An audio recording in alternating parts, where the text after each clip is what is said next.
Welcome back to You Heard It Here with Dr. Gary. This is Earwax Removal Vlog number 95. In today's episode, we're going to take a look at one patient and one ear. It's a pretty long video for one patient, one ear, but this patient's ear was extremely impacted. As you can see when we look down the ear canal, we cannot see the eardrum at all. It is completely hidden behind this gooey impacted wax. The patient came in reporting that they really couldn't hear on this side and that their ear felt like it was stuffed full. Well, that's because it is. As we look down there again with no view of the eardrum, we did talk to the patient about going elsewhere to have suction done, and they decided that they did not want to do that. They said they had had suction done years ago and really did not enjoy the experience. They didn't want to get too much into it, but we did proceed with the wax removal after educating them that microsuction would be a viable solution for them for this type of earwax. You can see that the curette is digging right through the wax and it's not staying together. It's very loose and gooey, and this is really making it difficult to get the wax to come out in large chunks. So we're going to use some irrigation.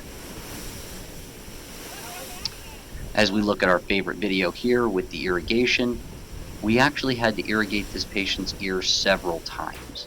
After the first go around, you can see that the color and texture of the wax changed considerably, and all of that loose gooey stuff that was at the outside has moved out.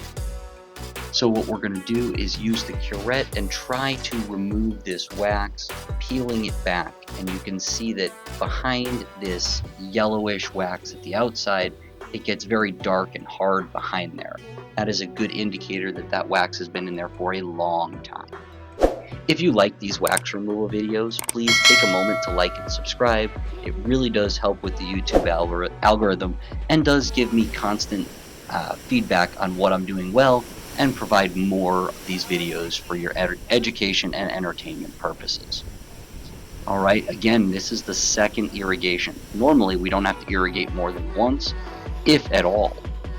Now you can see that there is quite a bit of that earwax still down there, but it does appear to be free from the ear canal walls. It doesn't look like it's adhered and stuck.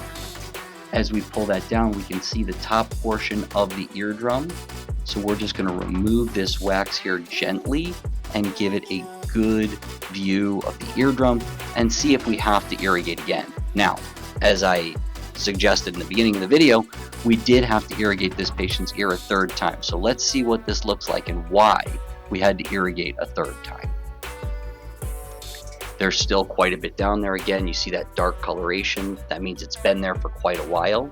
We got that out with the curette, and now you can actually see some wax adhered to the eardrum. Clean off the camera to get a little better view. We're going to irrigate this patient's ear one more time and see if that actually removes from the eardrum itself. The patient at this point is already reporting improved hearing, reduced oral fullness, and they're very happy so far. This has been a painless process. Let's just see if we can't finish the job. And there we go. That's a great view of the eardrum. Thanks for watching. This has been You Heard It Here with Dr. Gary.